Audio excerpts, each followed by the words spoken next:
السلام علیکم۔ معاشرتی اور رومانوی موضوعات پر مبنی میرے افسانوں، کہانیوں اور ناولز کا سلسلہ باغیچۂ شب، جس میں آج آپ میرے پہلے ناول زرد خزاں کی اوٹ سے جھانک رہی ہے بہار شب رت کی پہلی قسط سنیں گے۔ لیکن اپنے پہلے ناول کی پہلی قسط کی جانب پڑھنے سے پہلے میں دینا چاہتی ہوں اس ناول کے حوالے سے تھوڑا سا تعارف۔ میرا یہ ناول خالصاً ہمارے معاشرتی طبقات اور رویوں کے عکس کی نمائندگی کرتا ہے، جہاں ہمارے معاشرے میں رہنے اور بسنے والے طبقات اور ان سے وابستہ بہت سارے افراد اپنے اپنے رشتوں میں بندھے ایک دوسرے کے ساتھ جڑے ہوئے ہیں، اور ہمارے اسی معاشرے میں ہی رائج مختلف انداز زندگی، کوئی متوسط گھرانہ ہے تو کوئی انتہائی اونچے اعلیٰ حسب و نفس کے ساتھ انتہائی شاہانہ زندگی بسر کر رہا ہے۔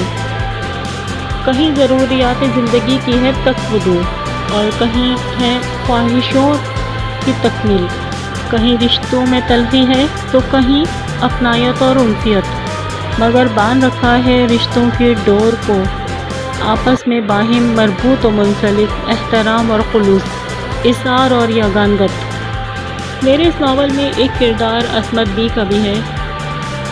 اپنے 3 فرما بردار بچوں کے ساتھ ایک چھوٹے سے کنبے کی مکین، ایک چھوٹے سے گھر اور متوسط گھرانے میں بیوگی کی چادر اوڑھے انتہائی سادہ سی زندگی گزارتی، مگر زمانے کی اونچ نیچ، رسم و رواج و روایت اور رشتوں کو سنبھال رکھنے کی ہے خوب واقفیت، گرم مزاج، روایتی سوچ، مگر وفادار ہیں، سنبھال کر رکھا ہوا ہے سارے ہی رشتوں کو بہت خلوص اور اپنائیت کے ساتھ۔ رفت بھی ہے عصمت بی کی چھوٹی بہن، جن کی بیٹی کو عصمت بی اپنی بہو بنا کر لانے کی ہمیشہ سے ہی خواہشمند، اور اپنی اسی خواہش کی خاطر سجائے ہوئے ہیں بہت سارے ارمان، مگر عصمت بی کے اکلوتے بیٹے کی خواہش تو ہے صرف ثاقب حسین صاحب کی اکلوتی بیٹی، اور ثاقب حسین صاحب ہیں اس شہر کے بہت بڑی کاروباری شخصیت، وسیع حلقہ احباب، اعلیٰ خاندانی حسب و نفس، معززین شہر، پروقار اور وفادار، مگر رکھتے ہیں اسٹیٹس اور خاندانی رکھ رکھاؤ کا بھی خوب خیال۔ حازم اور زاویہ ہیں ان کی ازحد لاڈلی اولاد۔ اب ہم اپنے ناول کی جانب بڑھتے ہیں۔ عصمت بی کے کردار کو آپ اماں کے نام سے جانیں گے۔ تابندہ، او تابندہ، جی اماں۔ اے بیٹی، مجھے کاغذ پہ ٹماٹر، ہری مرچیں، آلو اور پھلیاں تو لکھ دے ذرا۔ اماں، سبزی والا آیا تو تھا، سامنے رشیدہ آنٹی نے بھی سبزی خریدی ہے۔ رخشندہ نے اماں کی بات سنی تو باورچی خانے سے ہی اماں کی بات کا جواب دیا۔ مہنگی سبزی پکڑا کر جاتا ہے، مہینہ پورا کرنا ہوتا ہے مجھے۔ 2 قدم پر ہی تو سبزی کی دکان ہے، خود ہی جا کر لے آؤں گی۔ تابندہ، اماں بیٹھی ہوگی اپنا بستہ کھولے۔ رخشندہ چڑی، تابندہ بستے سے کاپی اور پنسل تو نکال کر لے آ۔ اماں لے آتی ہوں۔ تابندہ دوڑ کر اپنے بستے سے کاپی اور پنسل نکال کر لے آئی، اماں کے پاس آ کر چارپائی پر بیٹھی اور اماں کی بتائی ہوئی سبزیوں، ترکاریوں اور سودا سوپ کو لکھنے لگی۔ ابھی سویرے سویرے ہی جا کر لے آؤں گی ساری سبزی ترکاری، مرغی کا گوشت اور چاول بھی لکھ دے، میں خود ہی اپنے حساب سے لے لوں گی۔ عصمت بی نے پاندان سرکایا اور اپنے لیے پان لگانے لگی۔ پرسوں ہی تو رفت کا فون آیا ہے، آنے کا کہہ رہی ہے۔ اماں بڑے ترتیب سے پان میں کتھا چونا لگا رہی تھی۔ اب جانے کس وقت کی ٹرین سے آئے گی، گھر میں گوشت رکھا ہوگا تو پک جائے گا۔ چھالیا کے دانے منہ میں ڈالے اور پاندان کا ڈھکن بند کر کے سرکایا۔ اماں، آپ کے پان آئیں گے؟ تابندہ نے سر اٹھایا۔ ابھی 2 دن اور ہو جائیں گے، پرسوں میں جا کر لے آؤں گی۔ تابندہ، جی اماں۔ اندر کمرے میں میرے پلنگ پر چادر اور بٹوا رکھ کر آئی ہوں، جا کر لے آ۔ اچھا اماں، لاتی ہوں۔ یہ لے اماں، سب سامان لکھ دیا ہے۔ ہاں، یہ مجھے دے۔ تابندہ سر ہلاتی چارپائی سے اتری اور اماں کے کمرے سے چادر اور بٹوا اٹھا لائی۔ اماں، میں بھی چلوں؟ تابندہ نے آنکھیں میچیں۔ کیوں؟ اماں نے تنگ کر پوچھا۔ اماں، سامان اٹھا لوں گی۔ تابندہ نے معصومانہ پیشکش کی۔ نہیں، رہنے دے، کوئی ضرورت نہیں ہے، میں خود ہی اپنا سارا سودا سوپ اٹھا لاؤں گی۔ ارے محلے کے کسی بچے سے ہی کہہ دوں گی، وہ رکھ جائے گا گھر کے دروازے پر اٹھا لائے گا سارا سامان۔ ہاں اماں اس کو نہ لے جانا، ساتھ لے گئی تو پھر کوئی کتاب اٹھا کر لے آئے گی۔ باورچی خانے سے رخشندہ صحن میں آئی، آ کر اماں کو کہنے لگی، کتاب انسان دوست ہوتی ہے اور کتاب پڑھنا اچھی بات ہوتی ہے۔ تابندہ اداسی سے بولی، فالتو کے پیسے نہیں ہیں اماں کے پاس۔ بس کر دے رخشندہ، کیوں بہن کے پیچھے پڑ جاتی ہے؟ دیکھتی نہیں کیسے چپ ہو گئی ہے؟ بس کر دے۔ اماں یہ آپ کے ساتھ جاتی ہے تو کوئی نہ کوئی فرمائش کرنے لگتی ہے۔ رخشندہ نے بات بنائی، اور کسی چیز کی فرمائش نہیں کرتی، ایک کتابیں ہی خریدتی ہے، نہ بولا کر ہر وقت اسے۔ اماں نے چادر کھول کر خود پڑھ لی اور اپنا بٹوا اٹھایا۔ تابندہ چل آ کر دروازہ بند کر لے اور دال کو صاف کر کے بھگو دینا۔ اماں نے گھر سے نکلتے نکلتے اسے ہدایت دی۔ جی اماں، کر دیتی ہوں۔ اماں جلدی آ جانا، رخشندہ نے پیچھے سے آواز لگائی۔ اے ہے، سودا صرف لینے جا رہی ہوں، سبزی ترکاری لینے، گھومنے پھرنے نہیں جا رہی ہوں، نہ ٹوکا کر مجھے۔ اماں کا موڈ بگڑنے لگا۔ اماں گھر سے نکلی تو تابندہ نے گھر کے دروازے کو بند کر کے کنڈی لگائی۔ اب تم کہاں جا رہی ہو؟ اماں دال صاف کر کے بھگونے کا کہہ کر گئی ہیں۔ رخشندہ نے اسے ٹوکا۔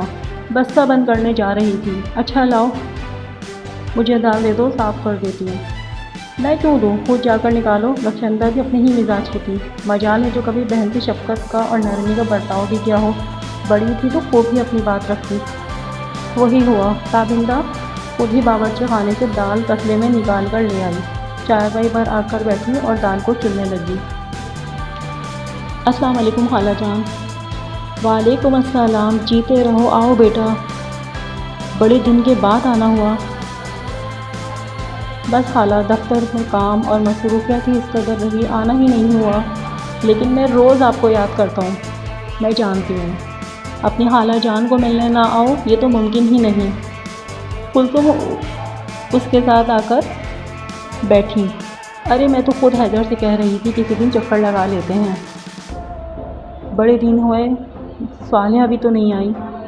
خالہ یہ تو بہت اچھی بات ہے، پھر آپ آئی کیوں نہیں؟ بس بیٹا، وہی حیدر کی بھی وہی دفتر کی مصروفیات، صبح گھر سے جاتا ہے تو گھر آنے کا کوئی ایک وقت ہی نہیں، کبھی کبھی تو رات کے 10 بجے گھر آتا ہے۔ کھانا کھاؤ گے؟ کھانا لگواؤں بیٹا؟ نہیں خالہ جان، کھانا تو دفتر میں ہی کھا لیا تھا۔ ہاں چائے پیوں گا، تم آرام سے بیٹھو۔ شمائلہ، جی امی۔ بیٹا وقاص آیا ہے، اچھی سی چائے بنا لاؤ۔ انہوں نے وہیں سے آواز لگائی۔ کافی دن ہو گئے، صالحہ کا آنا ہی نہیں ہوا۔ انہوں نے بات نکالی۔ امی آئیں گی، بس سارا دن گھر کے کاموں میں لگی رہتی ہیں۔ وقاص نے بات بنائی۔ ہاں، صالحہ کی تو ہمیشہ سے ہی عادت رہی ہے، گھر کی صفائی بھی اپنے ہاتھوں سے ہی کرتی تھی، اور ذرا کہ ذرا میں سارے گھر کو شیشے کی طرح چمکا کر رکھتی تھی۔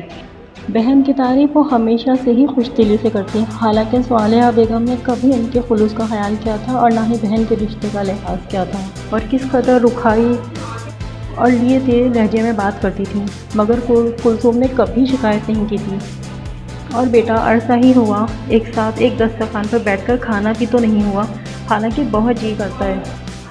پچھلی دفعہ بھی صالحہ کا بلڈ پریشر بڑھ گیا تھا نا، انہیں یاد آیا۔ بس بیٹا، کوئی نہ کوئی پریشانی ہو جاتی ہے اور سارا بنا بنایا پروگرام دل میں ہی رہ جاتا ہے۔ جی خالہ جان۔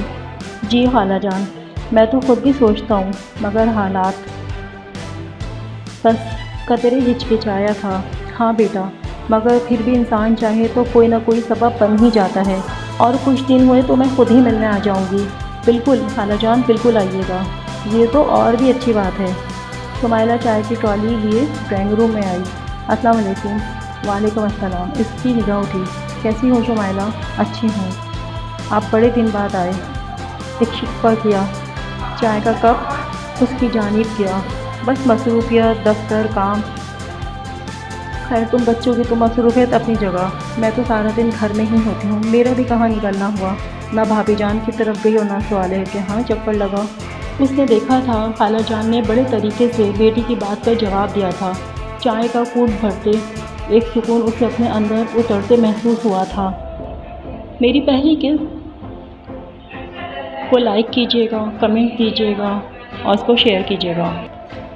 آپ کی پسندیدگی اور آپ کا ساتھ میرے لیے ہے آپ کا پیار۔ دوسری قسط کا بھی کیجیے انتظار۔ اپنا رکھیے خوب خیال۔